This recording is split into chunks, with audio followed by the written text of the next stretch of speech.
Hey guys, welcome back to my channel. तो आज के इस वीडियो में मैं आपको एक्सप्लेन करने वाली हूँ 2024 में आई मूवी विकी विद्या का वो वाला वीडियो। तो चलिए विदाउट वेस्टिंग टाइम मूवी का एक्सप्लेनेशन स्टार्ट करते हैं। मूवी स्टार्ट होती है 1997 ऋषिकेश से, जहाँ पर विकी नाम के लड़के को देखते हैं जो विद्या की सगाई में आता है। एक्चुअली विकी और विद्या पड़ोसी है और आज विद्या की सगाई थी। एक्चुअली विकी एक मेहंदी आर्टिस्ट है और विद्या की माँ ने उसे विद्या को मेहंदी लगाने के लिए बुलाया था। अब यहाँ पर विकी और विद्या की बातों से पता चलता है कि वो दोनों एक दूसरे से प्यार करते हैं, लेकिन इसके बारे में उनके घर वालों को पता नहीं था। विद्या विकी से कहती है कि वो जल्दी कुछ करे, नहीं तो उसकी सगाई हो जाएगी। जिसके बाद रात को जब विद्या की सगाई हो रही थी तभी वहां पर विकी आता है, क्योंकि विकी ने विद्या की मेहंदी में अपना नाम लिख लिया था। ये देखकर विद्या का होने वाला हस्बैंड नाराज हो जाता है। यहाँ पर विकी कहता है कि वो एक आर्टिस्ट है, इसलिए उसने अपने आर्ट में अपना नाम लिखा। जिसके बाद विकी उसे बताने लगता है कि वो विद्या को कितने अच्छे से जानता है, यहाँ तक कि वो ये भी जानता है कि विद्या की बॉडी पर तिल कहाँ पर है। अब ये बात सुनने पर वो लड़का समझ जाता है कि उन दोनों का अफेयर है, इसलिए वो एंगेजमेंट तोड़कर चला जाता है। अब ये देखने के बाद विद्या के पापा काफी टेंशन में आ जाते हैं, क्योंकि उन्होंने एंगेजमेंट पर काफी खर्चा किया था। जिस पर विद्या की माँ कहती है कि जिसकी वजह से एंगेजमेंट टूटी है उससे ही एंगेजमेंट करनी होगी। वो चाहती थी कि विकी और विद्या की एंगेजमेंट हो जाए। अब ये बात जब विकी के दादाजी सुनते हैं तो वो भी शादी के लिए तैयार थे। जिसके बाद विकी और विद्या दोनों नाटक कर रहे थे कि उन्हें एक दूसरे से शादी नहीं करनी, लेकिन घर वालों के लिए वो शादी करने के लिए तैयार है। यहाँ पर हमें पता चलता है कि विद्या डॉक्टर है, इसलिए उसके पापा नहीं चाहते थे कि विद्या मेहंदी आर्टिस्ट से शादी करे। लेकिन विद्या के समझाने पर वो मान जाते हैं, लेकिन कहते हैं कि उन्होंने एंगेजमेंट का खर्चा तो कर दिया है, लेकिन शादी का खर्चा वो नहीं करेंगे। अब ये सुनने पर विकी के दादाजी कहते हैं कि विकी की शादी का सारा खर्चा वो करेंगे। वो इतनी धूमधाम से विकी की शादी करवाएंगे कि वहां पर पॉलिटिशियंस भी आएंगे। जिसके बाद हम देखते हैं कि विकी के दादाजी सभी को एक सामूहिक विवाह में लेकर आते हैं, जहाँ पर वो विकी और विद्या की शादी करवाने वाले थे। अब ये देखकर विद्या के पापा नाराज हो जाते हैं, लेकिन विद्या उन्हें समझा देती है। जिसके बाद विक्की और विद्या की शादी हो जाती है। यहाँ पर हमें पता चलता है कि वो सारी शादियां एक सज्जन नाम का पॉलिटिशियन करवा रहे, और विद्या की शादी हो गई थी और वो अपने घर पर आ गए थे। दोनों डिसाइड करते हैं कि वो आज अपनी सुहागरात मनाएंगे, लेकिन तभी वहां पर एक बच्चा आता है और वो कहता है कि वो उनके साथ सोएगा।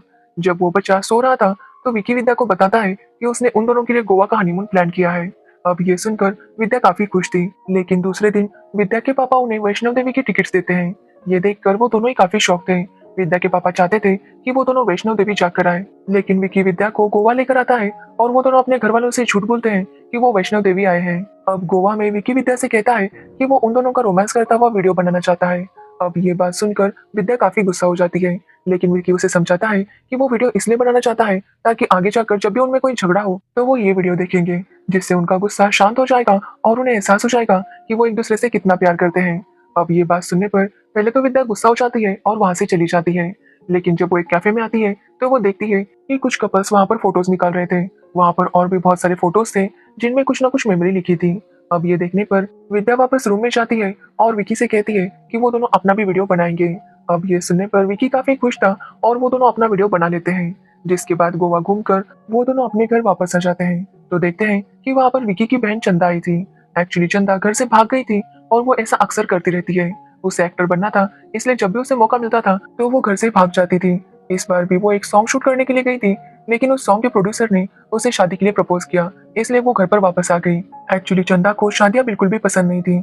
उसका कहना था कि शादी के बाद प्यार खत्म हो जाता है, इसलिए वो शादी करना नहीं चाहती थी। यहाँ पर हमें ये भी पता चलता है कि विकी के घर की जो काम वाली थी उसका नाम भी चंदा था और उसकी बहन का नाम भी चंदा था, और वो दोनों एक दूसरे को बिल्कुल भी पसंद नहीं करते थे। तो वही रात को विकी और विद्या डिसाइड करते हैं कि वो अपना हनीमून वाला वीडियो देखेंगे, इसलिए वो अपना वीडियो लगा देते हैं और वीडियो देखते हुए रोमांस करने लगते हैं। लेकिन तभी वहां पर विकी के दादाजी आते हैं, लेकिन उन्होंने अपना चश्मा नहीं पहना था, जिसकी वजह से वो कुछ भी देख नहीं पाते, इसलिए विकी उन्हें उनके रूम में छोड़ देता है। अब दूसरे दिन जब विकी उठता है तो उसके दादाजी चिल्ला रहे थे कि उनके घर में चोरी हो गई। एक्चुअली उनके घर में एक खानदानी तलवार थी जो चोरी हो गई थी, साथ ही घर का कुछ छोटा मोटा सामान भी चोरी हो गया था, इसलिए उसके दादाजी काफी ज्यादा परेशान थे। लेकिन तभी विकी को याद आता है कि उसके घर में टीवी और सीडी प्लेयर नहीं था। वो जब जाकर चेक करता है तो वो भी चोरी हो गया था। अब ये देखकर विकी भी रोने लगता है, क्योंकि उस सीडी प्लेयर के अंदर ही उनकी हनीमून वाली सीडी थी। अब विकी काफी टेंशन में आ गया था कि वो घर वालों को कैसे बताएगा। तभी वहां पर विद्या आती है और उसे सीडी के बारे में पूछने लगती है। अब पहले तो विकी सोचता है कि वो विद्या को सब कुछ सच बता देगा, लेकिन उसे लगता है कि अगर विद्या को पता चला तो वो घर वालों को सब कुछ बता देगी और साथ ही खुद को भी कुछ नुकसान न पहुंचा दे। इसलिए वो विद्या को बताता है कि उसने सीडी निकाल दी थी, जिसके बाद विद्या रिलैक्स हो जाती है। लेकिन विकी बहुत ज्यादा टेंशन में था। जिसके बाद वहां पर पुलिस आती है और पुलिस वाले सबसे पूछताछ करने लगते हैं। लेकिन जब इंस्पेक्टर को पता चलता है कि घर से छोटी मोटी चीजें चोरी हो गई थी तो वो इस केस को ज्यादा सीरियसली नहीं ले रहा था। लेकिन तभी वो चंदा को देखता है और एक ही नजर में उसे चंदा से प्यार हो जाता है और चंदा को इम्प्रेस करने के लिए वो कहता है कि वो जल्दी चोर को पकड़ लेगा। जिसके बाद हम विकी को देखते हैं जो यही सोच रहा था कि आखिर वो सीढ़ी कहाँ पर होगी। इसलिए वो एक आदमी के पास जाता है जो इस तरह की सीरीज बेचा करता था। वो उससे सारी सीरीज खरीद लेता है क्योंकि विकी को लग रहा था कि शायद उसकी सीडी भी उसके पास होगी। लेकिन सारी सीरीज चेक करने पर उसे पता चल जाता है कि इसमें उसकी सीडी नहीं थी। जिसके बाद रात को जब विकी घर पर आता है तो विद्या उसका इंतजार कर रही थी। एक्चुअली विद्या के पापा ने उन्हें अपना टीवी और सीडी प्लेयर दे दिया था, इसलिए विद्या चाहती थी कि वो लोग फिर से वो सीडी प्ले करें। अब ये सुनकर विकी काफी डर जाता है क्योंकि सीडी उसके पास नहीं थी और अगर विद्या को सच पता चल गया तो पता नहीं वो कैसे रिएक्ट करेगी। इसलिए उससे बचने के लिए फिर से विकी चोर चोर करके चिल्लाने लगता है और घर से भाग जाता है। जब उसके क्योंकि विकी अभी तक वापस नहीं आया था इसलिए सभी लोग काफी परेशान थे। वहां पर सज्जन जी और उनका साला परदेसी भी आ गया था। तभी वहां पर विकी आता है और बताता है कि वो चोर के पीछे भाग रहा था लेकिन वो चोर भाग गया। इंस्पेक्टर जब विकी से चोर के बारे में पूछता है तो विकी बताता है कि उसने चोर को बस बैक साइड से देखा था, वो चोर का चेहरा नहीं देख पाया। जिसके बाद विकी विद्या को समझाने लगता है कि कल रात सच में चोर आया था। लेकिन विद्या विकी की बात मानने के लिए तैयार नहीं थी। उसे ऐसा लग रहा था कि विकी का किसी के साथ अफेयर है, इसलिए वो विद्या पर ध्यान नहीं दे रहा था। लेकिन विकी उसे समझाता है कि उसका किसी के साथ भी अफेयर नहीं चल रहा। तभी विकी को कॉल आता है कि एक लड़की उसका इंतजार कर रही है। अब ये बात सुनने पर विकी तुरंत अपनी दुकान पर चला जाता है तो विद्या भी उसका पीछा कर रही थी। एक्चुअली वहां पर एक फॉरेनर लड़की आई थी जिसके पास उसके दादाजी की तलवार थी। विकी उससे पूछता है तो वो लड़की बताती है कि उसने ये तलवार चोर बाजार से खरीदी थी। जिसके बाद विकी उस लड़की को लेकर चोर बाजार चला जाता है और विद्या उन्हें साथ में जाता हुआ देख लेती है और उसे ऐसा लगता है कि शायद उन दोनों का अफेयर है। और विकी चोर बाजार जाता है और दुकानदार से उस चोर के बारे में पूछने लगता है जो चोर ये सारा सामान उसे बेचकर चला गया था। लेकिन वो दुकानदार पता चलता है कि वो चोर एक होटल में रुका हुआ है। एक्चुअली वो चोर वहां पर परदेसी के साथ एक डील करने के लिए आया था और वो अपने रूम में उसका इंतजार कर रहा था। तभी वहां पर विक्की आता है और उस चोर से उसकी सीडी के बारे में पूछने लगता है। लेकिन चोर की तरफ से कोई भी रिस्पॉन्स नहीं था। ये देखकर विक्की समझ जाता है कि शायद वो चोर मर चुका है। ये देखकर वो काफी डर गया था कि तभी उसे वहां पर अपना सीडी प्लेयर दिखाई देता है। अब विक्की उसे लेकर वहां से निकलने वाला था कि तभी वहां पर पुलिस आती है। एक्चुअली वहां पर पुलिस की रेड पड़ी थी। अब ये देखकर विक्की बालकनी से भाग रहा था लेकिन पुलिस वाले अंदर आ जाते हैं और विक्की को देख लेते हैं। तो वही विक्की भी उन्हें देखकर डर जाता है और उसका पैर बांबू से फिसल जाता है। तभी वहां पर विद्या भी आती है और वो विक्की को होटल में देख लेती है और उसे फिर से यही लगने लगता है कि विक्की का अफेयर है। तो वही पुलिस वालों को लग रहा था कि शायद विक्की ने उस चोर को मारा है, इसलिए वो विक्की को अरेस्ट कर लेते हैं। लेकिन वो चोर अभी जिंदा था और कोमा में था। तभी वहां पर सभी लोग आते हैं और वो विक्की को छुड़वाने की कोशिश करने लगते हैं। यहाँ पर चंदा इंस्पेक्टर से कहती है कि वो विक्की को छोड़ दे। एक्चुअली इंस्पेक्टर चंदा के प्यार में पागल हो गया था, इसलिए वो उसके साथ शादी करना चाहता था। लेकिन चंदा को शादी में कोई भी इंटरेस्ट नहीं था। तो वही पुलिस वालों को विक्की के बैग में सीडी प्लेयर मिलता है और वो उसे देखने लगते हैं। ये देखकर विक्की डर जाता है और विद्या को बताता है कि उस सीडी प्लेयर में उनकी सीडी है। जब ये बात विद्या को पता चलती है तो वो विक्की के ऊपर काफी गुस्सा होती है क्योंकि विक्की ने ये सारी बातें उसे पहले नहीं बताई थी। जिसके बाद सभी लोग मिलकर वो वीडियो देखने लगते हैं लेकिन उसमें विक्की और विद्या का वीडियो नहीं था। लेकिन विद्या विक्की के ऊपर बहुत ज्यादा गुस्सा थी। जिसके बाद हम विक्की को देखते हैं जो किसी तरह से जुगाड़ लगा के जेल से भाग निकलता है और वो विद्या के पास आता है। वो विद्या से माफी मांगता है लेकिन विद्या उसे माफ नहीं करती। वो कहती है कि अगर ये वीडियो सब लोगों ने देख लिया तो पता नहीं उसका क्या होगा, कैसे वो सामना करेगी लोगों का, उसे कुछ भी पता नहीं। विद्या विक्की से इतनी नाराज थी कि वो विक्की से कहती है कि अब उनके बीच में कुछ भी नहीं रहेगा, इसलिए वो विक्की को वहां से जाने के लिए कहती है। विक्की विद्या को सॉरी कह रहा था लेकिन विद्या उसकी बात नहीं सुनती। जिसके बाद विक्की काफी उदास हो जाता है और खुद को खत्म करने की कोशिश करता है। लेकिन तभी वहां पर विद्या आती है और विक्की को बचा लेती है। जिसके बाद हम उस चोर को देखते हैं जो होश में आ गया था। यहाँ पर हमें पता चलता है कि उस रात वो चोर ही विक्की के घर आया था और उसके घर से ये सब चीजें चुरा कर लेकर गया था। लेकिन जब वो चोर होटल रूम में था तब उसके पास बबली नाम की एक औरत आई थी अपने दो गार्ड्स के साथ। उन लोगों ने उस चोर को काफी पीट दिया क्योंकि उस चोर ने उनके पैसे नहीं चुकाए थे। जिसके बाद बबली ने उसके बैग की तलाशी ली तो वहां पर उसे एक सीडी मिली जो लेकर वो वहां से चली गई। जिसके बाद हम उस बबली नाम की लेडी को देखते हैं जिसके हाथ में वो सीडी लग गई थी और वो अपने आदमियों से कहती है कि वो पार्टी को कॉल करे और उन्हें बताए कि उनकी सीडी बन चुकी है और अगर वो मार्केट में गई तो उनकी काफी बदनामी होगी, इसलिए अगर उन्हें सीडी वापस चाहिए तो उन्हें 2 लाख रुपए देने होंगे। जिसके बाद उसके आदमी विक्की के घर पर कॉल करते हैं लेकिन वो 2 आदमी थे और वो 2 बार कॉल करते हैं। पहले तो कॉल विक्की के दादाजी उठाते हैं और उन्हें ऐसा लगता है कि जब वो नौकरानी चंदा के ऊपर गिरे थे तब उनकी सीडी बन गई थी और इसलिए वो काफी टेंशन में आ गए थे। तो वही दूसरी बार विक्की की बहन चंदा और विद्या ये कॉल रिसीव करते हैं। उन दोनों को भी यही बताया जाता है कि उनके वीडियो बन चुका है और अगर उन्हें वीडियो की सीडी चाहिए तो 2 लाख रुपए लेकर एक जगह पर आ जाए। अब विद्या समझ जाती है कि उनका वीडियो किसी के पास है। तो वही चंदा को भी ऐसे ही लग रहा था कि उसका भी किसी ने वीडियो बनाया है और वो पब्लिक हो जाएगा। इसलिए वो भी इंस्पेक्टर को कॉल करती है और उससे 2 लाख रुपए मांगती है। अब इंस्पेक्टर भी तुरंत चंदा के प्यार में 2 लाख रुपए लेकर आ जाता है। तो वही विक्की और विद्या ये दोनों भी 2 लाख रुपए का बंदोबस्त कर रहे थे। विद्या डिसाइड करती है कि वो अपने घर से 2 लाख रुपए लेकर आएगी, लेकिन जब वो दोनों जाकर लॉकर चेक करते हैं तो उसके अंदर कुछ भी पैसे नहीं थे। वहां पर बस पान मसाला था, क्योंकि विद्या की माँ को पान मसाला खाने का काफी शौक था। जिसके बाद वो दोनों यही सोचने लगते हैं कि 2 लाख रुपए कहाँ से आएंगे।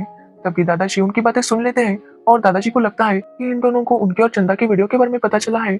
इसलिए दादाजी उन्हें 2 लाख रुपए दे देते हैं और उनसे कहते हैं कि वो ब्लैकमेलर को पैसे दे और सीढ़ी वापस लेकर आए। जिसके बाद विक्की और विद्या एक शमशान में जाते हैं जहाँ पर उन्हें बुलाया गया था। वो दोनों काफी डरे हुए थे। तभी हम देखते हैं कि उनके पीछे से एक लाल साड़ी वाली औरत गुजरती है। तभी वहां पर ब्लैकमेलर भी आ जाते हैं और उनके पास सीढ़ी थी। पर तभी एक बॉडी को दफनाने के लिए लाया जाता है। जिसके बाद बबली विद्या के पास आती है और उससे 2 लाख रुपए मांगती है। उससे कहती है कि अगर उसने 2 लाख रुपए नहीं दिए तो वो उनकी सीढ़ी बेच देगी। जिसके बाद विद्या उसे 2 लाख रुपए दे देती है कि तभी वहां पर बबली के आदमी आते हैं और उसे बताते हैं कि उनके हाथ में जो सीढ़ी थी वो उस बॉडी के ऊपर गिर गई है और उस बॉडी को दफनाया जा रहा था। अब ये सुनने के बाद बबली टेंशन में आ जाती है, तो वही विक्की भी अपने पैसे वापस ले लेता है। जिसके बाद वो सभी लोग वो सीढ़ी निकालने के लिए जाते हैं, लेकिन तभी हम देखते हैं कि उस कॉफिन के अंदर एक्चुअली वो चोर था। जब वो चोर होश में आ गया था तो उसके पीछे पुलिस पड़ी थी। इसलिए वो एक मुर्दा घर में जाकर छुप गया था और लोग उसे मर गया है समझकर दफनाने के लिए लेकर आए थे। अब सभी लोग सीढ़ी के लिए लड़ने लगते हैं कि तभी हम वहाँ पर एक औरत की आत्मा को देखते हैं, जो कि शायद कोई और नहीं बल्कि स्त्री थी। विक्की उसे बताता है कि इस सीढ़ी में उनका पर्सनल वीडियो है, इसलिए वो सीढ़ी उसे दे दे। अब उस भूतनी को देखकर सब लोग वहाँ से भाग जाते हैं और वो भूतनी भी चली जाती है। जिसके बाद विक्की और विद्या को उनकी सीढ़ी मिल जाती है, लेकिन वो सीढ़ी देखकर वो समझ जाते हैं कि ये उनकी वो वाली सीढ़ी नहीं है। जब घर आकर वो सीढ़ी प्ले करते हैं तो वो देखते हैं कि ये सीढ़ी उनके हनीमून की नहीं बल्कि सुहागरात की थी। ये देखने पर विद्या काफी गुस्सा हो जाती है, क्योंकि उसे लगता है कि विक्की ने बिना उसे बताए उनका वीडियो शूट किया। लेकिन विक्की कहता है कि उस दिन उसने वीडियो शूट नहीं किया था। लेकिन विक्की समझ गया था कि ये वीडियो किसने शूट किया हो सकता है। इसलिए विक्की परदेसी के पास जाता है और उससे पिटने लगता है। एक्चुअली परदेसी भी चंदा को पसंद करता था, लेकिन चंदा उसे पसंद नहीं करती थी। इसलिए परदेसी ने उसे धमकी दी थी कि वो उसके खानदान को बर्बाद कर देगा। लेकिन परदेसी उन्हें बताता है कि ये सब कुछ उसने नहीं किया था। एक्चुअली ये सब करने वाला उसका जीजाजी सज्जन था। अब ये सुनने के बाद सभी लोग काफी शॉक थे, क्योंकि सज्जन एक बहुत अच्छा आदमी था। लेकिन परदेसी बताता है कि सज्जन इस तरह की सामूहिक शादी इसलिए ऑर्गेनाइज करता है और शादी के बाद वो सारे कपल्स को अपने होटल में भेज देता है, जहाँ पर कपल्स स्वागत मनाते हैं। लेकिन उस रूम में कैमरा लगा होता है, वहाँ पर उनका वीडियो बनता है। जिसके बाद सज्जन उन वीडियोस को दुबई के शेख को भेज देता है, जहाँ से उसे काफी सारे पैसे मिलते हैं। अब ये सुनने के बाद विकी समझ गया था कि उसका वीडियो भी कैसे बना था, क्योंकि उसने भी उसी फंक्शन में शादी की थी। जिसके बाद वो और विद्या भी उसी रूम में चले गए थे। अब विकी सब कुछ समझ चुका था। साथ ही उसे ये भी पता चल गया था कि सज्जन फिर से शादी ऑर्गेनाइज करने वाला था। इसलिए विकी इस बार डिसाइड करता है कि वो सज्जन की सच्चाई सबके सामने लाएगा। सबसे पहले तो वो लोग उस शेख को पकड़ लेते हैं जो सज्जन से मिलने आने वाला था। जिसके बाद इंस्पेक्टर शेख बनकर सज्जन की शादियों में आता है और यहाँ पर हमें पता चलता है कि सज्जन की बेटी की ब्याह शादी होने वाली थी। जैसे ही सज्जन को ये बात पता चलती है कि उसकी बेटी ने वहां पर शादी की, तो वो काफी शौक था। जिसके बाद उसकी बेटी भी सभी लोगों के साथ अपने पति को लेकर होटल रूम में जाने लगती है। अब ये देखकर सज्जन काफी डर जाता है। वो अपनी बेटी को रोकने की कोशिश करता है, लेकिन विकी और विद्या उसे रोकते हैं और उसे कंफ्यूज करने लगते हैं। जिसके बाद सज्जन शेख के पास जाता है, जो कि उस रूम में बैठा था जहाँ पर सारी रिकॉर्डिंग्स आने वाली थी। अब शेख के पास सारी सीरीज आ गई थी और वो वहां से जाने लगता है। तभी वहां पर सज्जन आता है और शेख से कहता है कि वो इन सीरीज को ले जा नहीं सकता, क्योंकि इसमें उसकी बेटी का भी वीडियो है, इसलिए वो सीरीज ले नहीं सकता। जिस पर शेख कहता है कि वो उसकी बेटी के 5 लाख रुपए एक्स्ट्रा देगा, लेकिन सीडी उसे नहीं देगा। अब ये सुनने पर सज्जन गुस्सा हो जाता है और शेख को पकड़ने की कोशिश करता है, लेकिन शेख वहां से भागता है और सभी लोगों के बीच में आ जाता है। तभी वहां पर सज्जन भी आता है और सबसे कहने लगता है कि शेख को रोको, इसके पास काफी सारे सीडीज हैं। जिसके बाद विकी शेख से सीडी लेता है और सज्जन से पूछता है कि ऐसा क्या है इस सीरीज में, लेकिन सज्जन ये बताने के लिए तैयार नहीं था। जिसके बाद विकी कहता है कि इन सीरीज को सबके सामने लगाया जाएगा। अब ये सुनने के बाद सज्जन काफी डर जाता है और उनसे रिक्वेस्ट करने लगता है कि इन सीरीज को सबके सामने ना लगाए। अब ये सुनने पर विकी गुस्सा हो जाता है और सज्जन को पीटने लगता है और उससे पूछता है कि जब बात अपनी बेटी पर आती है तब उसे ये सब ख्याल आता है, लेकिन जब दूसरों की बेटियों के वीडियोस वो इसी तरह से बनाकर बेचता है तब उसकी ये शर्म कहाँ गई थी। तभी वहां पर सारी औरतें आ जाती हैं और वो सज्जन के ऊपर काफी गुस्सा थी। सज्जन की वाइफ, उसकी माँ और उसकी बेटी कहते हैं कि अगर सज्जन को वीडियो बनाकर ये पैसे कमाने हैं तो वो उनके वीडियो बनाए और बहुत सारे पैसे कमाए। अब सज्जन सबसे माफी मांगने लगता है, लेकिन कोई भी उसे माफ करने के लिए तैयार नहीं था। इसके बाद कहानी कुछ टाइम आगे जाती है और हम विक्की और विद्या को देखते हैं, जो अभी भी टेंशन में थे कि आखिर उनकी गोवा वाली सीढ़ी कहाँ पर गई। तभी गोपाल नाम का बच्चा उनके बेड के नीचे चला जाता है और उसे वहां पर वो सीढ़ी मिलती है, जो देखकर विद्या समझ जाती है कि ये उनकी गोवा वाली सीढ़ी है। लेकिन गोपाल वो सीढ़ी लेकर भागने लगता है और वो सीढ़ी को फेंक देता है। वो सीढ़ी एक ट्रक में जाकर गिरती है, जहाँ पर माता रानी की मूर्ति थी। एक्चुअली उस ट्रक में उनकी नौकरानी चंदा ये गांव छोड़कर जा रही थी और वो ट्रक से जाने लगती है, तो वही विक्की और विद्या ट्रक के पीछे भागने लगते हैं और इसी के साथ ये मूवी एंड हो जाती है। तो ये थी विक्की विद्या और वो वाला वीडियो मूवी की स्टोरी। अगर आपको इस मूवी की स्टोरी और मेरा एक्सप्लेनेशन अच्छा लगा हो तो वीडियो को लाइक कमेंट शेयर जरूर करना और चैनल को सब्सक्राइब करना